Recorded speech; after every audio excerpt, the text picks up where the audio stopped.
5장 17절에서 19절 말씀입니다.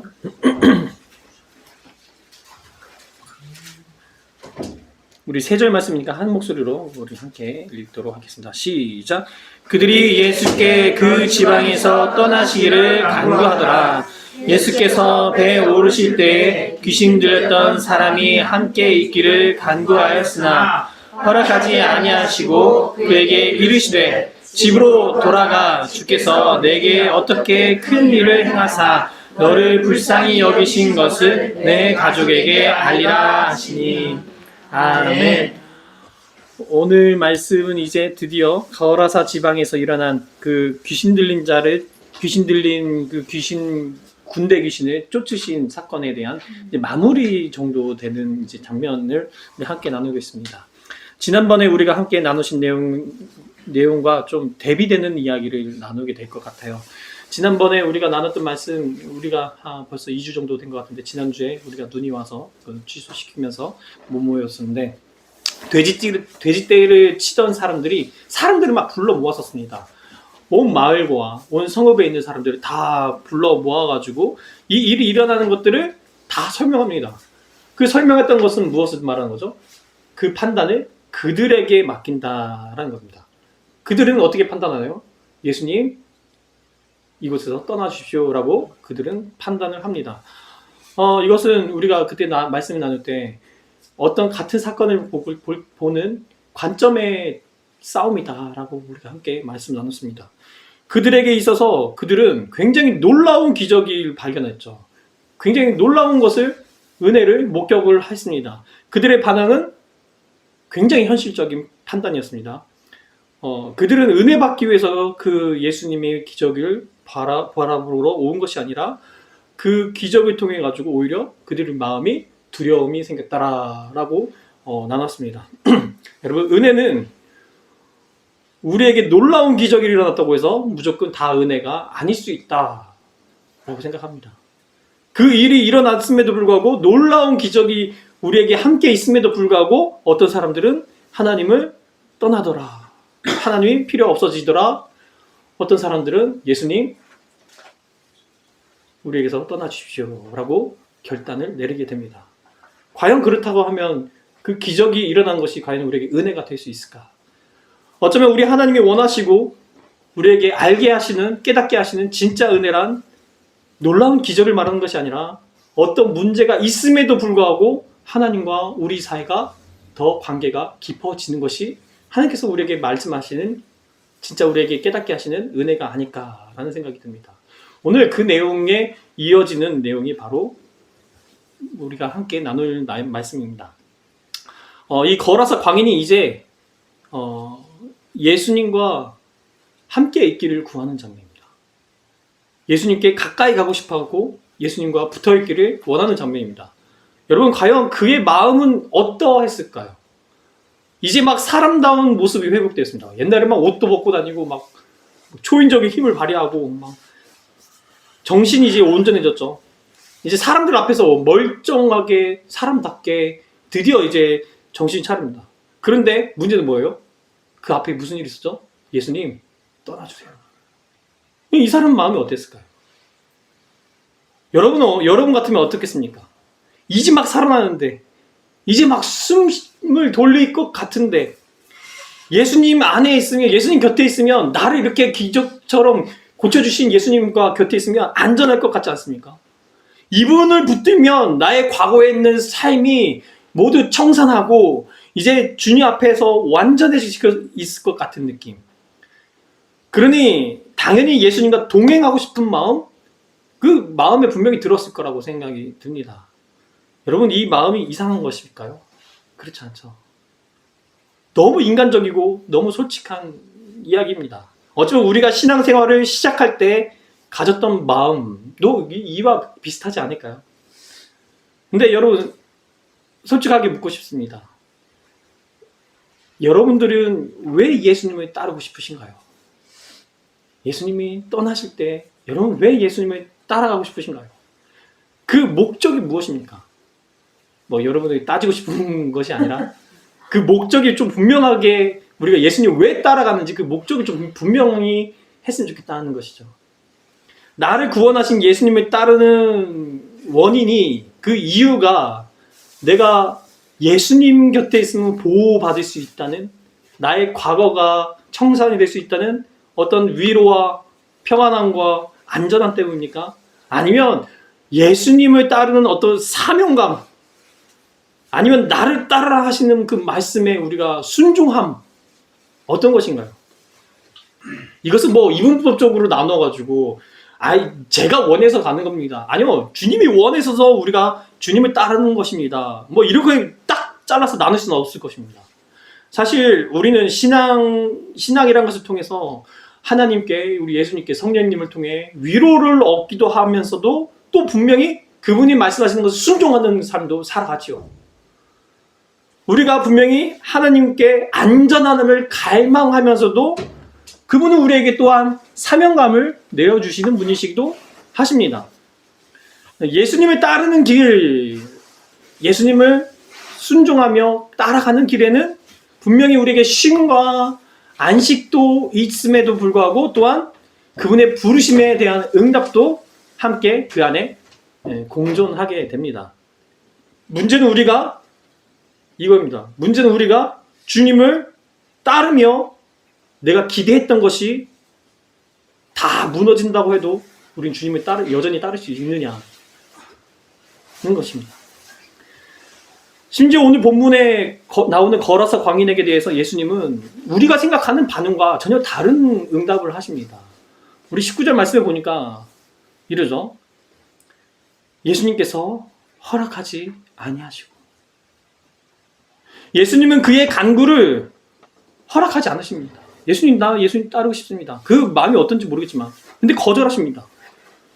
그 마음이 어떤 마음을 가지고 예수님을 따르려고 하신 건지 모르겠지만 그것이 자신의 안전 때문인지 아니면 예수님이 너무 좋아서 그 사명감 갖고 따르려고 한 건지 우리는 알 수 없지만 분명한 것은 한 가지입니다. 예수님이 그를 거절하십니다. 여기서 다시 질문입니다.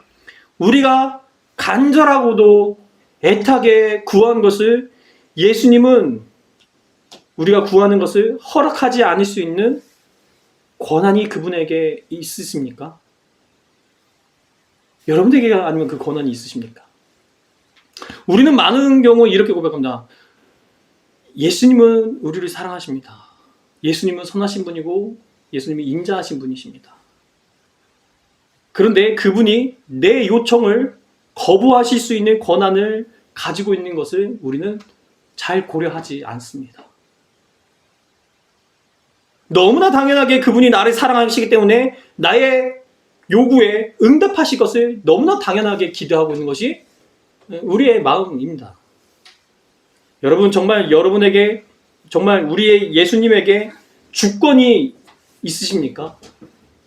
오직 주님에게만 그 주권이 허락되고 계십니까?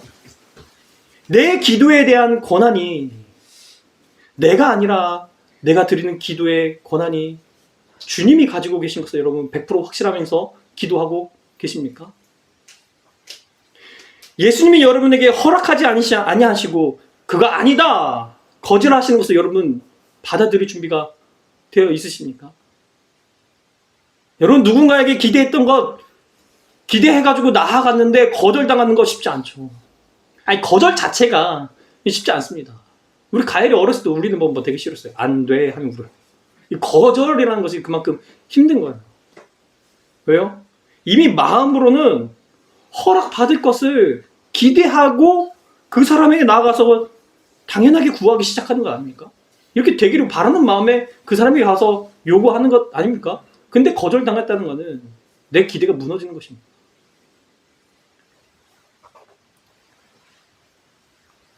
저는 지금 이 시점에서 우리 교회에서 가장 힘들고 가장 마음이 무거운 사람이 있다면 우리 마지막에 들어 윤기가 아닐까 생각이 듭니다. 윤기가 고3 때도 얼마나 교회에 와가지고 이 일도 저 일도 많이 해왔는지, 너 정말 고3 맞냐? 라는 생각이 들 정도로 교회에서 많은 것들을 해오지 않았나요? 그렇다고 윤기가 공부를 하지 않을 친구인데 분명히 공부해 또 열심히 했을 텐데 왜 하나님은 윤기의 기도를 들어주지 않으시고 왜 우리의 기도를 한 방에 막 딱 들어주지 않으시고 허락하지 않는 것처럼 보일까요? 윤기의 이야기를 좀 들어서 뭔가 미안한데 사실 윤기뿐만입니까? 어쩌면 우리의 모든 삶에서 주님께서는 내가 원하는, 내가 바라는 말을 응답하시기보다 거절하는 경우가 더 많지는 않으십니까? 그래, 여러분 기억하시기 바랍니다. 우리 주님은 무엇이 우리에게 필요한지를 제일 잘 아시는 분이십니다. 무엇이 우리를 망가뜨리고 있는지를 제일 잘 아시는 분이며, 지금이 아니라 앞으로 더 크게 응답하실 분도 우리 주님이십니다. 그래서 예수님의 허락하지 아니하심은 우리를 향한 무관심이 아니라 지금 그 거절하시는 것으로 말미암아 당신이 주님이신 것을 드러내시는 걸 수도 있습니다. 당신의 통치가 그 거절 속에서 살아있는 것을 드러내는 것일 수도 있습니다. 그것은 여러분 거부가 아닙니다. 절대 그냥 무조건적으로 안 된다는 것이 아니라 끝까지 책임지시는 사랑이 그 안에 담겨 있는 것입니다. 그렇다면 마지막 질문입니다. 여러분이 가장 간절하게 원하는 것을, 여러분들이 가장 애타게 찾으시는 것을 주님이 주지 않으셔도 여러분들은 여전히 예수님을 주님이라 부르실 수 있겠습니까? 여러분 기억하시기 바랍니다. 예수님을 따르는 길에서 주님이 이런 일을 해라 라고 하는 명령 있죠. 이런 일 좀 너에게 맡기노라 라고 하는 그 순종은 누구든지 할 수 있습니다. 주님이 우리에게 하라 하셨기 때문에. 그러나 가장 어려운 순종은 그건 안 된다라는 것을 받아들이는 겁니다. 거절을 순종하는 것은 정말 어려운 것입니다. 왜 그렇습니까? 내가 예수님이 나를 도와주시는 분으로 여기고 있느냐? 내가 예수님을 주인으로 섬기고 있는 거냐? 이 거절당하는 그 순간에 정확하게 드러납니다. 교회에 실망했다. 사람에게 실망했다. 목사에게 실망했다. 집사에게 실망했다. 교회를 떠나고 교회를 망가뜨리고 내 마음대로 안 되는 것 자존심 상하고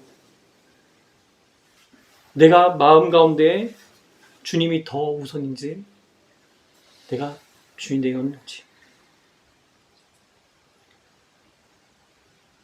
여러분 어떠한 일이 있어도 여러분은 실망하지 마셨으면 좋겠습니다. 여러분 인생 가운데서 여러분 계획이 되지 않더라도 절대 절망할 일이 아닐 거라고 생각합니다. 우리가 계속해서 다음 주에 이 시간에 또 모여서 우리가 말씀 나눌 때 예수님께서 얼마나 더 크고 위로가 되는 일들을 준비하시는지에 대해서 좀 나누겠습니다.